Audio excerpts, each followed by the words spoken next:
Entonces vamos a empezar a grabar de nuevo. Eh,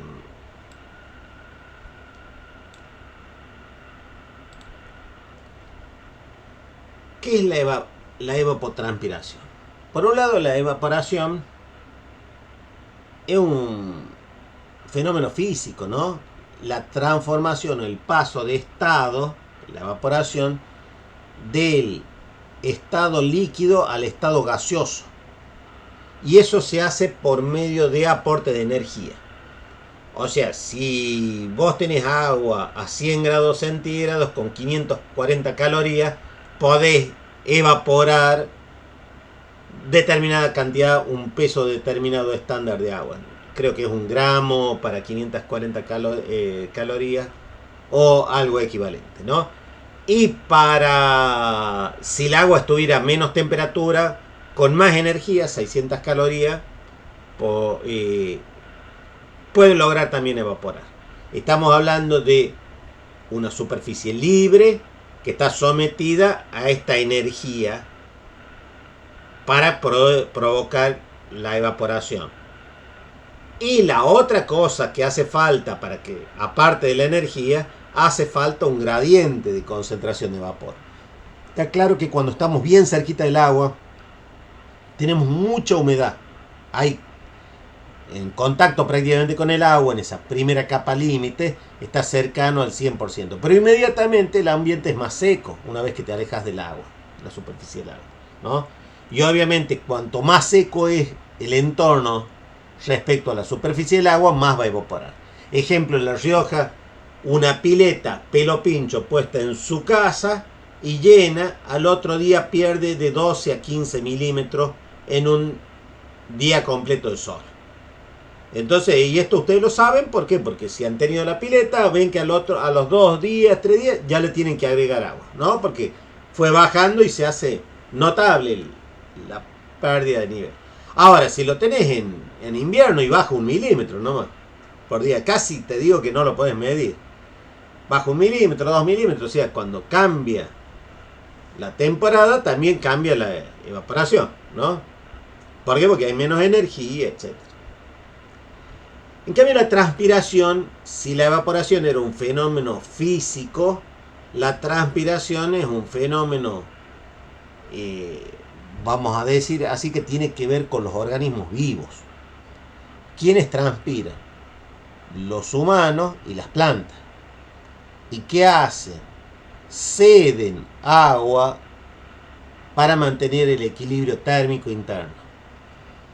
Las plantas lo hacen para desarrollar su proceso de fotosíntesis y nosotros lo hacemos para mantener nuestra energía interna, nuestra temperatura interna, que es una medida de nuestra energía interna, ¿no?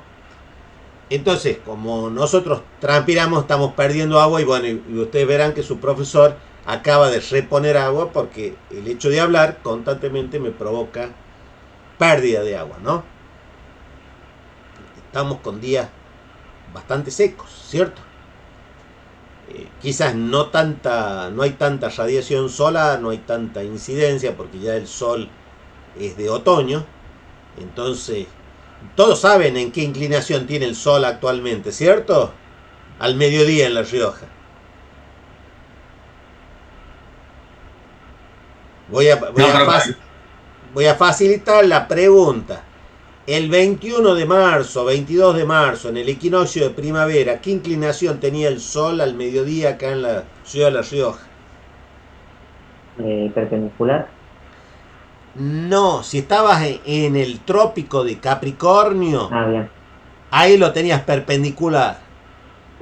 Perdón, el 31 el 22 de marzo lo tenías en el Ecuador, perdón, ahí lo tenías perpendicular.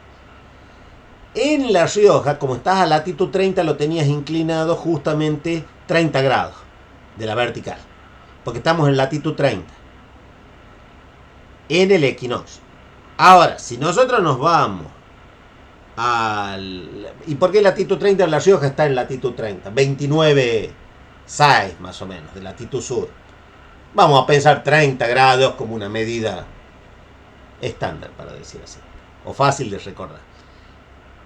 Ahora, si vos te vas, ahora nos empezamos a acercar al, al,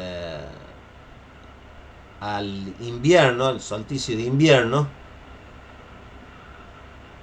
en ese caso el Sol termina estando perpendicular en el trópico de Cáncer, algo así como 21 grados y medio, casi 22 grados ahí de latitud norte.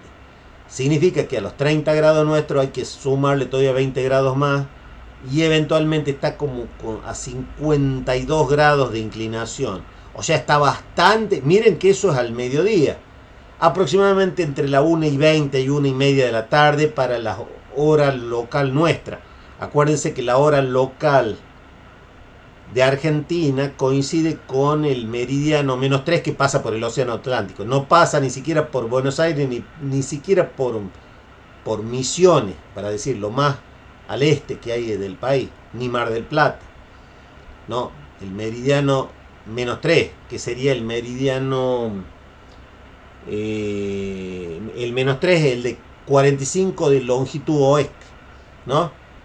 Provincia de Buenos Aires está en meridiano -4, que es -60, pasa por provincia de Buenos Aires, y La Rioja está en 66 todavía, ¿no? O sea que todavía está más desfasada, por eso el mediodía nuestro aproximadamente es entre la 1:20 y 1:30 de la tarde, para decir. El momento que vos lo vas a encontrar a los rayos con la mejor inclinación, para decir. El resto del día todavía baja. Esa inclinación hace que se vea más declinado. Actualmente ya han pasado un mes más o menos, o sea, un tercio del recorrido que hace por el hemisferio norte el Sol. En el tercio del recorrido vamos a pensar unos 7 grados más, 30 más 7, 37 grados de inclinación más o menos está en este momento. Y va a llegar a los 52 grados cuando estemos en pleno invierno, ¿no? Entonces, ya nos queda claro que la transpiración es un fenómeno natural, biológico, y la evaporación es un fenómeno físico que depende de la energía que transmite el Sol y del gradiente de concentración de vapor. Ahora, ¿por qué hablamos de evapotranspiración? Bueno, los ingenieros cada vez que no entendemos algo tratamos de juntarlo porque se nos hace más fácil medirlo eventualmente. Son dos fenómenos que se pueden medir por separado, pero es bastante complejo, ¿no? Y entonces, como a nosotros en realidad lo que queremos es sacarle toda la parte de agua que ha perdido el sistema, bueno, decimos, bueno, vamos a medir todo en conjunto. La evapotranspiración real y la potencial. Entonces, cuando uno habla de evapotranspiración potencial, es la pérdida de agua, pero en las condiciones tal cual está el sistema, sin tocar. En cambio, la potencial es cuando vos le pones siempre humedad al suelo, le estás reponiendo humedad al suelo, de tal manera que el sistema siempre está evaporando.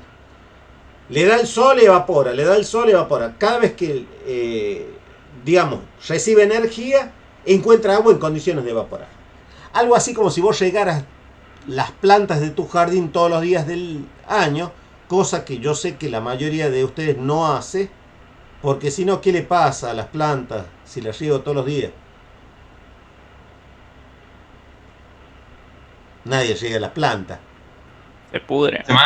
Se pudre mal, ¿no? Ni menos un rosal, ¿cierto? Una vez cada 5 días, ahí, ¿no? Entonces, cada planta tiene una dosificación de agua. Hay plantas que tienen más dosificación de agua. Vamos a pensar un álamo, lo podría regar todos los días y no se haría mucho problema. Pero hay otras plantas que requieren cada 2 días, 3 días, 5 días y de acuerdo a cómo esté el tiempo, ¿no? Ahora, si yo mantengo condiciones de suelo de humedad óptima, yo puedo medir cuánta agua evapotranspira en esas condiciones ideales. Y eso le llamo ETP, evapotranspiración potencial. ¿Qué factores influyen en la evapotranspiración? El poder evaporante de la atmósfera. Este poder evaporante tiene mucho que ver con las características de la atmósfera que lo rodea.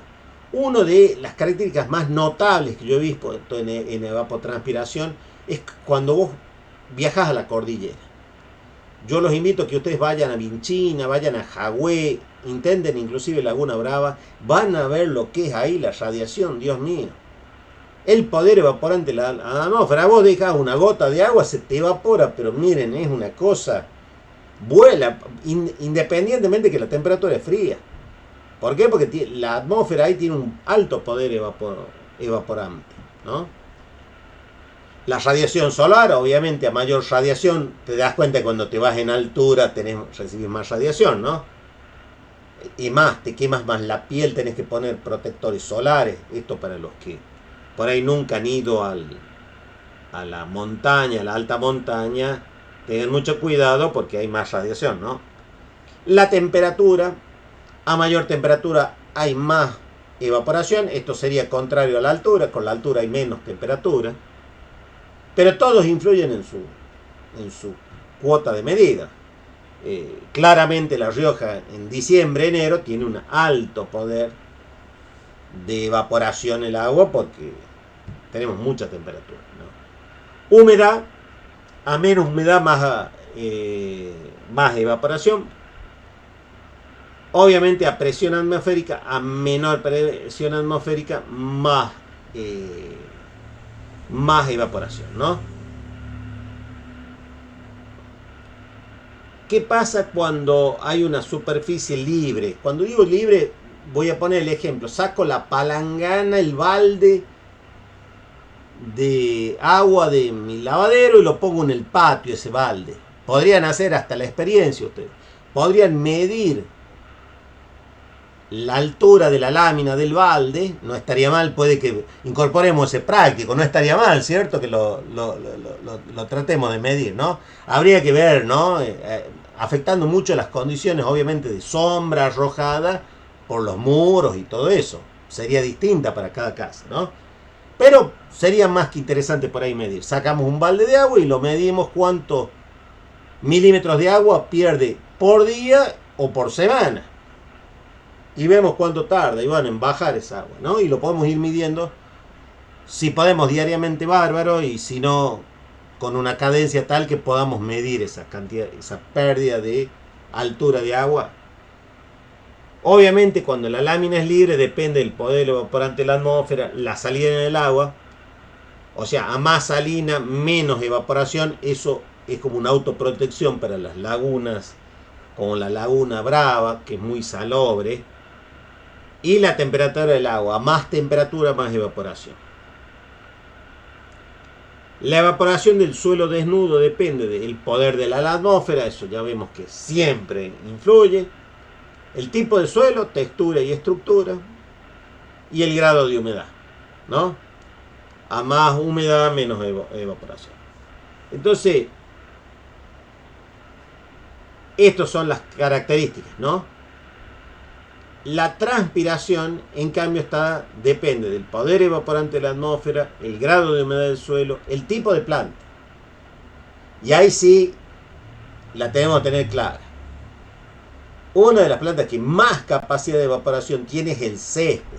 Les digo más, el césped debería estar prohibido en La Rioja. ¿Por qué? Porque ponemos césped y lo único que hacemos es mandar agua a la atmósfera. El agua que tanto nos cuesta conseguir. Entonces tenemos césped y lo que estamos es encontrando una planta que tiene una gran capacidad de transpiración. Y me van a preguntar, ¿y por qué va a ser el césped tan transpirante? Y bueno, porque tiene mucha hoja por metro cuadrado de superficie proyectada. ¿Me entienden? Es todo verde. Bueno, pongo un gomero. Bueno, pero el gomero se estorba una hoja con la otra. Una hoja así grande no es tan... No tiene la misma capacidad de evaporación que un césped. ¿Cuál sería la mínima? Y bueno, sería alguna planta como el cactus, donde la hoja la envuelve y la forma espina, eventualmente para no evaporar, para protegerse y para poder subsistir a lo largo del año. Y obviamente... Ingeniero, una pregunta. Sí, Renzo. El problema del agua acá en La Rioja, ¿está dado porque no hay obras justamente para eso o por las precipitaciones? que no hay muchas precipitaciones. Y es una combinación de dos cosas. Claramente La Rioja es la provincia que tiene menos precipitaciones de toda la República Argentina. Es la que menos Ah, llueve. bien. Llueve muy, muy poco. Precipitaciones. Estoy hablando de precipitaciones, no lluvia. ¿Por qué? Porque Mendoza llueve menos que en La Rioja, pero precipita más porque tiene mucha precipitación nibia. ¿Me entiendes? Y eso le da una gran reserva de agua a Mendoza, ¿no? Y muchos ríos. Claro, claro. Entonces, vamos a pensar el conjunto, estamos viendo la hidrología, ¿no? Y el otro problema de La Rioja, vos me habéis dicho, mire, ¿faltan obras? Sí, sí, puede faltar obras. Pero el agua que tenemos, básicamente la usamos muy mal. Esto que les estaba contando, nosotros usamos césped. Yo les aclaro que en muchos países del mundo está prohibido colocar una tira de césped porque vos, no es una cuestión de decir yo pago mi agua, no, está bien, yo la voy a pagar al agua, no, es que el agua que vos usás para darle al césped es agua que alguna persona no tiene para tomar. ¿Me entienden? Entonces, es como que el hombre también se tiene que acostumbrar a la naturaleza de su zona. Nosotros vivimos en una zona semidesértica y eso se va a traducir en el paisaje nuestro, ¿no? Ahora, cada vez que Claro. plantamos un olivo que necesita 1000 milímetros de agua y caen 400, bueno, significa que les tenemos que estar poniendo a ese olivo 600 milímetros de agua que no tiene. Que la naturaleza no se lo ha dado. ¿Me entiendes? Entonces, claramente el olivo no es nativo de La Rioja. Olvídense eso. Lo trajeron los españoles, se salvó el olivo cuatricentenario, está todo bárbaro, ¿no? Es una de las producciones más importantes que tenemos acá en la provincia de La Rioja, ¿cierto? El olivo. Característico de acá. Ahora, no me digan que eso es natural. Lo trajeron de Europa, del Mediterráneo, donde sí es natural. O sea, los olivares en esa zona son naturales.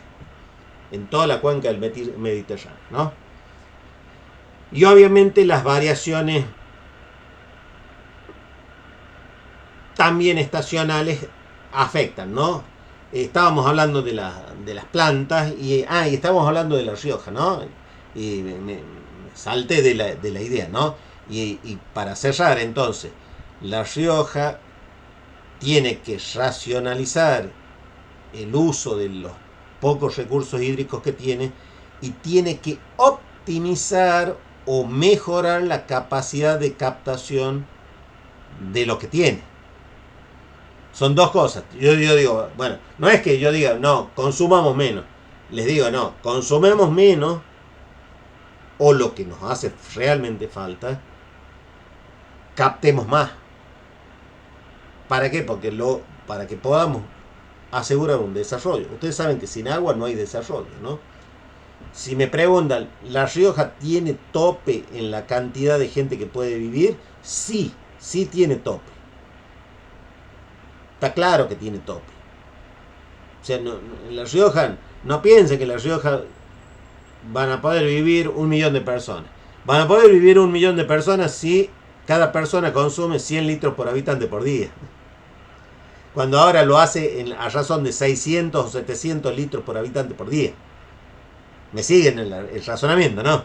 Si yo uso 600 litros por habitante por día y con 100, con 200 me dicen que me hace falta, pero con 100 sería para un país, digamos, que se adapta a su condición natural. Y bueno, yo podría multiplicar la cantidad de población que tengo ahora y ampliarla 3, 5 veces y llegaría ahí, con 5 veces ya tendría 1.000.000 de personas viviendo en la ciudad de La Rioja. Ahora, lo más probable es que les cuenta que llegue un momento que la gente deje de afincarse acá en la ciudad porque va a empezar a no tener agua. Todas las ciudades que tienen limitaciones en el agua han limitado su crecimiento. Y doy un ejemplo, por ejemplo, Chamical y Chepe, hace muchos años que están estancadas con su desarrollo poblacional porque están muy, muy limitados en la cantidad de agua que disponen, ¿no? Bueno, la evapotranspiración se puede medir por un tanque evaporímetro, un tanque de evaporación. Este tanque de evaporación se coloca así, directamente sobre el suelo, a 20 centímetros. Se mide con un tornillo micrométrico cuánto va descendiendo el agua.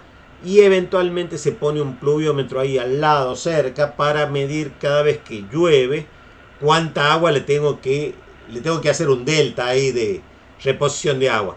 Este tanque se mide lo que va bajando y después se le repone agua. Y se vuelve a poner la lectura en cero, para decir así. Y se vuelve a medir, ¿no? Obviamente, la evaporación del tanque no es la misma que la de un embalse. Normalmente van relaciones del 70 al 85% del tanque. Y me van a preguntar por qué. Bueno, porque un embalse no tiene los bordes metálicos, por ejemplo, que tiene este tanque. O no tiene esta cuba donde el calentamiento de la cuba contribuye a la evaporación. Ustedes ven que un embalse, el dique Los Sauces, acá está rodeado de cerro. Y no es lo mismo estar rodeado de cerro que una pared de metal o una pared de plástico, lo que fuera, ¿no? Otro método para medir evaporación es el evaporímetro de Pichet. Este evaporímetro tiene un tubo donde hay papel poroso. Uno está sumergido en agua, o sea que está constantemente estabilizado en su humedad, y otro está la humedad ambiente, ¿no? Y entonces hay un delta de presión interna de los tubos, y ese delta te permite calcular la evapotranspiración. Por un lado está evaporando, por el otro lado se está manteniendo la presión de vapor, ¿no? Por eso es que se mide ahí el delta este. Y el lisímetro es la manera más sofisticada de medir evapotranspiración, porque toma una muestra de suelo, y esta muestra de suelo es como si calzaran una gran maceta. Las fotos yo no las tengo acá en esta presentación, pero hay fotos del lisímetro, no sé si la puse, y van a ver que es una gran estructura donde está metido acá el suelo, y acá están las plantas, pueden ser trigo, maíz, césped, lo que fuera, lo que vas a medir. Llueve y, por supuesto, hay una parte que infiltra y lo mido, y hay una parte que evapora. Y tengo que medir cuánto agua me precipita, para lo cual tengo que tener un pluviómetro.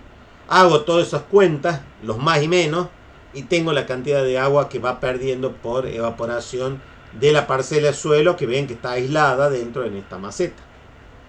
Nada más que la maceta está enterrada. Bueno, me pareció conveniente agregar acá una estación meteorológica. Vean claramente, acá está el tanque evaporímetro. Acá está el anemómetro para medir velocidad de viento. Acá está el pluviómetro. Acá van a ver esta casilla donde tienen el termómetro, porque la temperatura se mide, se pone un termómetro que se llama a la sombra, no puede estar al rayo del sol, y tiene que estar ventilado, por eso las puertitas son así. Y eventualmente también pueden tener acá externo una celda fotoeléctrica para medir eventualmente la radiación solar. También acá se puede medir la humedad atmosférica, ¿no? ¿Cómo se mide la evaporación? Hay un método aerodinámico, es el más matemáticamente mejor desarrollado. Usa la ecuación general de difusión del vapor, y hay que tener la presión del vapor a la temperatura superficie y la presión del vapor del aire a la temperatura del aire. O sea que hay un delta de presiones de vapor que hace que provoca que este fenómeno ocurra. Cuando este delta es más grande, obviamente hay más evaporación. ¿Y qué dice? Que ese delta de presiones es proporcional a una expresión A más BU, donde U es la velocidad media del viento. O sea que cuando hay más viento, hay más evaporación. Y eso es fácil darte cuenta cuando vos ves que hay viento. Probablemente se agite el agua. ¿Y qué hace el viento? Está eliminando la humedad que está en el entorno de la superficie del agua. Por lo tanto, hace que se provoque más rápidamente, se provoque el delta sea más importante. Está secando la humedad del ambiente, la velocidad del viento, ¿no? Si no hubiera agua, si fuera una superficie terrestre, también está secando. Ustedes ven que el viento seca. El caso clásico es el viento cuando nos seca la ropa. Un día de viento, la ropa la sacas y se secará en un par de horas, la tenés seca. Aquel que vive en Catamarca casi no debe saber lo que es secar la ropa, porque la saca, a la hora va y la puede recuperar y ya se ha secado por la cantidad de viento que tiene permanente. Hay otra forma. Sí. A y B, ¿de qué dependen esos coeficientes? Esos coeficientes son para cada localidad. O sea, esto, por ejemplo, La Rioja tiene A y B determinado. Catamarca tiene otros A y B. ¿Por qué? Porque ustedes bien se dan cuenta que es muy la evaporación o la evapotranspiración muy característico, en este caso la evaporación, muy característico de la zona. La altura sobre el nivel del mar, la presión atmosférica, la humedad, o sea, todos esos parámetros juegan y hacen que A y B cambien, ¿no? Y obviamente hay que calibrarlos A y B. Esa es la parte complicada. Si en cambio quiero medir evapotranspiración potencial, evaporación potencial, la fórmula de Torway es la más conocida. Ustedes van a hacer un práctico y lo van a ver con mucho detalle esto. Lo más importante que dicen, ¿de qué depende la fórmula? Y la fórmula depende de la temperatura media mensual. O sea, lo que hay que tener son registros de temperatura. Entonces, si tenés registro de temperaturas, van a ver que la evapotranspiración potencial sin corregir tiene una expresión que depende de la temperatura y del índice de calor. El índice de calor obviamente es la sumatoria de los I. Y los I dependen de la temperatura, ¿no? Cuando decimos que sin corregir, porque esto es para un mes de 30 días y 12 horas de sol teórica.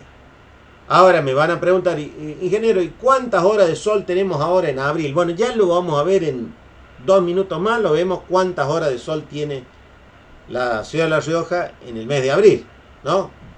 Promedio. Obviamente las horas de sol van a ir bajando a medida que nos vamos acercando al invierno, al 21 de junio. Bueno, se puede corregir con un factor que tiene que ver con el número de horas máximo del sol que se saca de tabla y con el número de días de mes, porque eso está estandarizado para 30 días. Si estuviéramos en abril, acá la corrección es 30 sobre 30, o sea que es 1 acá este valor. Y n habría que ir y buscarlo de una tabla, que ya lo vamos a ir a encontrar a esta tabla y vamos a encontrar el valor ese. Número de horas de sol. Acá hay un número de horas de sol y que les dice para la latitud sur. Nosotros vamos a abril y vamos a 30, me están siguiendo, ¿no? 11,5 horas. ¿Se entiende? 11,5 horas de sol hay para ese. Ahora me van a decir, ¿y cuando llegamos a junio, cuántas horas de sol? Y bueno, hay 10 horas, 10,2 horas de sol, el mínimo. Mínimo. Promedio son estas, ¿no? Esto obviamente día a día va cambiando la cantidad de horas de sol, ¿no? Esto se saca directamente, lo sacan por astronomía. Son horas teóricas de sol, ¿no? Acuérdense que acá no está afectada por la nubosidad. Brown y Clear hacen un cálculo de evapotranspiración, pero real lo hacen para determinados cultivos. Y para eso le incluyen la temperatura, las variables, la temperatura, el porcentaje de horas diurnas del mes, del total de horas de sol, hay que sacarlo de tabla, ese porcentaje de horas diurnas, el coeficiente de uso consultivo y el uso consultivo, que es el uso de la planta. Esto está sacado para planta, ¿ves? Para una planta dada, ¿no? Obviamente estos parámetros... Profe, ¿sí? ¿qué significa consultivo? De que consume. Te voy a dar un ejemplo que es fácil. El rosal que puede que tengas en tu casa, voy a poner una cifra, consume 1 litro por semana de agua. ¿Me entiendes? Si vos le pones más de 1 litro por semana, lo quemas al rosal, lo vas a marchitar totalmente. Si le pones menos, se te va a secar. Dije 1 litro, no soy experto en rosales, Brian, corregime cualquier cosa. Profe, no, con 1 litro no, le pongo más, no sé. Vos ves. No tengo, Rosales. Otro comentario, profe, le iba a hacer. Sí. Las horas diurnas en los pronósticos, cuando usted ve el pronóstico, ahí dice, por ejemplo, si estamos en el verano, dice la hora a la que aparece el sol y a la hora que se desaparece el sol. Exacto, y eso es de, acordate que eso es astronómico. Pero en el caso de La Rioja está influenciado eso por la presencia de las montañas. Guarda. Entonces por ahí hay que hacer ajustes, eventualmente yo no los conozco los ajustes, pero habría que hacer ajustes en los casos donde tenés presencia de montañas. Si estuvieras en un llano, no habría problema, ¿no? Bueno, acá hay también una tabla de porcentaje de horas mensuales, y acá está latitud sur 30 y te da un porcentaje para abril ahí de horas mensuales, ¿no? Y esas son las que tenés que usar. La fórmula de Turk saca evapotranspiración real, pero la afecta de algo que hasta ahora Torway no hizo, que es la precipitación. Y L, el parámetro L, sí depende de la temperatura media anual en grados centígrados por una expresión, una parábola cúbica, ¿no? Qtan hace lo mismo, aparece un factor chi que depende de la temperatura y un P elevado al cuadrado que tiene que ser la precipitación en metros año. La Rioja en metros años sería 0,36 metros año, ¿no? Esta fórmula es válida para parámetros de P, valor de P comprendido entre 1/8 de chi y medio chi, ¿no? O sea, hay que calcularlo a esto y ver si estamos dentro de esos parámetros para que esta fórmula sea válida. Y bueno, y ahí tienen la bibliografía que corresponde a la clase. ¿Alguna pregunta antes que yo finalice esto y quiero mostrar una cosita más? Por mi parte, no. No, profe. No, profe. ¿Todo bien? Bueno.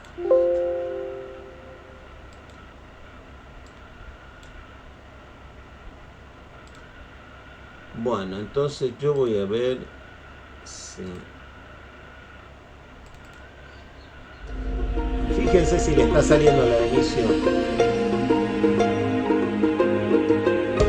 Sí, se ve. A continuación, desarrollaremos los siguientes apartados. Objetivos a lograr con la realización de la práctica. Perdón por hacer el práctico. Breve introducción sobre los virtual. aspectos teóricos más relevantes. Relación de los materiales empleados. Indicaciones sobre la metodología a seguir para la correcta consecución de los objetivos. Y por último, explicación sobre cómo tratar los datos y presentar los resultados. El objetivo es determinar la curva de infiltración y la conductividad hidráulica de un suelo en condiciones de saturación mediante la técnica del infiltrómetro de doble anillo o de los anillos de Muntz. La experiencia se realiza directamente en condiciones de campo, evitando así el muestreo y sus posibles errores. El uso de 2 anillos concéntricos asegura que se evalúe únicamente el movimiento descendente del agua, puesto que al llenarse ambos anillos de forma simultánea, la velocidad del flujo lateral es despreciable frente a la rapidez del agua descendente, que inicialmente avanzará en condiciones de no saturación. Los materiales empleados son doble anillo, tapa y martillo, boya de medición con su correspondiente dispositivo de anclaje y cinta métrica, cronómetro, sistema de aporte de agua, parcela de suelo. En la metodología a seguir deberemos respetar los siguientes pasos. Clavar los anillos en el suelo firmemente y al unísono, hasta una profundidad de al menos 10 centímetros. Es recomendable utilizar para ello la tapa suministrada con el equipo, golpeando en su vástago central para evitar el vaivén de los anillos, pues este provocaría la formación de un hueco perimetral por el que se fugaría el agua con rapidez.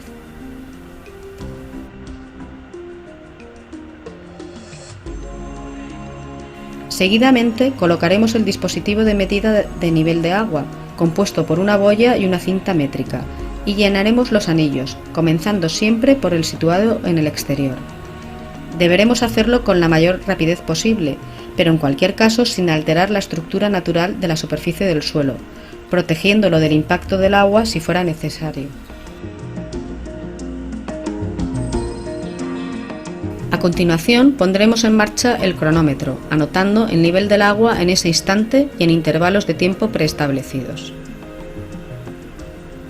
Al principio de la experiencia el suelo estará seco y el nivel bajará más rápidamente. En cualquier caso, no es recomendable que el descenso del agua supere los 2 centímetros. Como sabemos, la velocidad de circulación del agua será mayor cuanto mayor sea el tamaño de las partículas del suelo. Por lo tanto, la textura de este es la que determina el intervalo de tiempo que debemos dejar transcurrir entre una medida y otra. Deberemos ir rellenando los anillos de agua a medida que ésta se infiltre, siendo aconsejable que la diferencia entre la altura máxima y la mínima no sea muy elevada.